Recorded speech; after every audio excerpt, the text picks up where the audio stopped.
A man identified as Rana Debbarma was left severely injured after being brutally attacked with a machete by his father-in-law at Abhicharan Dafida area under the Bodhjungnagar Police Station jurisdiction. Rana had been residing at his in-laws' house for the past few months.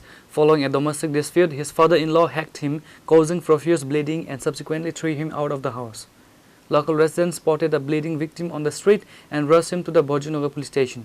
ঘটনা তো আমরা ওই রাস্তা মধ্যে দেখছস তইলে তারা কইছস আমরা থানা আইতো কইছস তারা কি জানি না হইছে আমরা তো জানি না তইলে আমরা এখন থানা নিয়ে আইছো যে ব্যক্তি যেটা মাথার যেটা আঘাত ওনার নাম কি?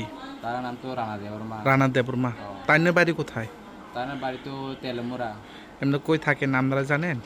তারা ওই আমার কইছস শ্বশুর বাড়ি থাকে ওই দফিদা। কার সঙ্গে ঝগড়া হয়েছে? কার কেডা এভাবে মাথার আঘাত দিচ্ছে? তারা তো কইছস আমার তো জানি না। তারা তো কইছস তারা শ্বশুর লগে ঝগড়া হইছে। তারা শ্বশুর তারে মা তো হইছে কইছে তারা। দাও দিয়া না কি দিয়া কইছে নি? মারছে তারারে। আপনার নাম? আমার নাম ছানি দেববর্মা। ছানি দেববর্মা না? আপনারা কই যাইতেছিলেন? আমরা তো ওই নিপু কোম্পানি আইছস নিপু থেকে আমরা ঘরে যাইতেছস বুরাখা। বুরখা না? Bureau Report Chini Khorang.